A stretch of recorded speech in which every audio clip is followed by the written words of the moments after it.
چھوٹا سا واقعہ میں پروفیسر صاحب کے حوالے سے میں بتانے سے نہیں رہتا کہ میں ایک زمانے میں جب ہاسپٹل بنانے کا اعلان کر دیا تو پاپولیرٹی گراف بڑا ایک دم نیچے چلا گیا.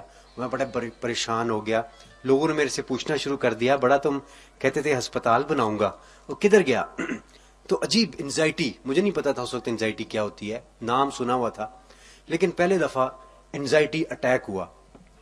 ہاسپٹل میں چلا گیا میں, اور مجھے ڈاکٹر نے کہا کہ بھئی یہ انزائٹی اٹیک تھا. وہ بڑا ہی خطرناک, میں بیان نہیں کر سکتا کیا تھا, اور مجھے کچھ سمجھ نہ آئے. خیر انہوں نے کہا کہ کسی سائیکالوجسٹ کے پاس جاؤ, سائیکیٹرسٹ کے پاس. سائیکالوجسٹ کے پاس گیا, اس نے بڑی ایکسرسائز بتائی. اس نے کہا تمہارا مسئلہ کیا ہے؟ اس نے پوری ہسٹری لی, میں نے ہسپتال کا بتایا اس کو. اس نے کہا یہ تم کتنے سال میں بنانا چاہتے ہو؟ میں نے کہا جی 2 میں. اس نے کہا تم 4 سال میں بناؤ. اس نے ذہنی طور پہ مجھے ریلیکس کرنے کی کوشش کی, کوئی خاص فرق نہ پڑا.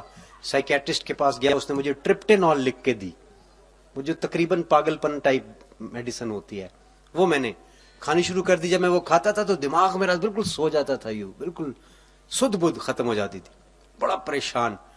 خیر انہی دنوں میں مجھے کسی نے, پروفیسر صاحب اللہ ان کو زندگی دے, کسی ان کا نمبر دیا, اور اس نے کہا کہ اب اپنا بس نام بتا دینا, اور یہ نہ بتانا کہ تم کون سے ابرار ہو, بس تم کہہ دینا جی کہ ابرار بول رہا ہوں, پھر تم دیکھنا کیا ہوتا ہے.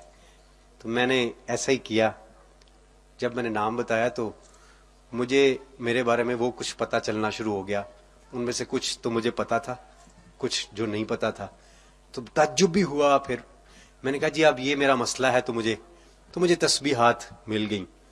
آپ یقین کریں گے وہ تسبیحات جب میں کرتا تھا تو مجھے انیشلی تو وہ ٹرپٹینول والا اثر ہوتا تھا, اور پھر کچھ دیر کے بعد میں اتنا فریش ہو جاتا تھا کہ مجھے سمجھ نہیں آتی تھی, یقین ہی نہیں آتا تھا کہ یہ کیسے ہوا. پھر میں کہوں کہ شروع میں شک ہوتا ہے نا, انسان ایک دم سے بلیو نہیں کرتا, نہیں ہے ٹرپٹینول کھادی سی ہے, ادا ہی اثر ہے. وہ پھر میں نے ایک دفعہ ڈر کے تھوڑی سی چھوڑ کے دیکھی, تو پھر اس سے فائدہ ہوا. پھر وہی ٹرپٹینول, پھر میں نے, ڈاکٹر نے کہا تھا چھوڑنی نہیں ہے, ٹیپر آف کرنی ہے, آہستہ آہستہ چھوڑنی ہے. جب میں نے 2-3 دفعہ آزمایا تو وہ تو بالکل معاملہ ہی, میں نے وہ بالکل چھوڑی اس سے ایک دم سے. اور پھر تسبیحات, اور پھر میں نے تسبیحات پہ بھی تھوڑا سا شک کیا, معذرت کے ساتھ چھوڑ کے دیکھی تھوڑی سی, کہ چھوڑ کے دیکھیں کیا ہوتا ہے. یقین کریں کہ جب میں چھوڑتا تھا پھر ایک دم سے میری انزائٹی والی فیلنگز ہوتی تھی.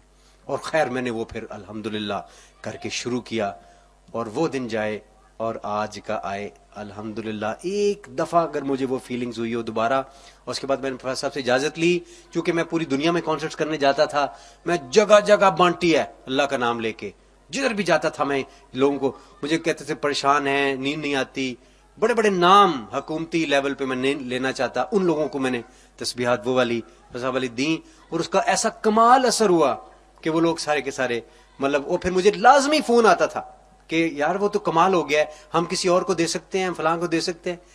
میں چھوٹا موٹا پیر بن گیا تھا ان دنوں میں, یقین کریں اتنی تسبیح میں نے. اور میں نے کہا یار بات سنو, یہ اصل بزرگ وہ ہیں جن سے یہ ہر نام کے حساب سے فرق ہوتی ہے, لیکن میرے کو تو جو نسخہ ہے میں سب نے وہی پڑھانا ہونا ہے. تو میں نے وہ پکڑایا سب کو. تو میں واقعہ بتانے سے رہ نہیں سکا. تو میں بس میری یہ دعا ہے کہ اللہ تعالیٰ ایسے لوگ پیدا کرتا رہے, اور یہ میں نے سنا صدیوں میں ہوتے ہیں. اللہ تعالیٰ سب سے پہلے پروفیسر صاحب کو اتنی 500,000 سال لمبی عمر عطا فرمائے, اور ہمارے سروں پہ سلامت رکھے. ویسے آپ کے بڑے پیر بننے کی گنجائش موجود ہے. انشاءاللہ سر جاگ لگے گی تو بنا گے نا تھوڑی, وہ انشاءاللہ. جزاک اللہ, تھینک یو ویری مچ. السلام علیکم.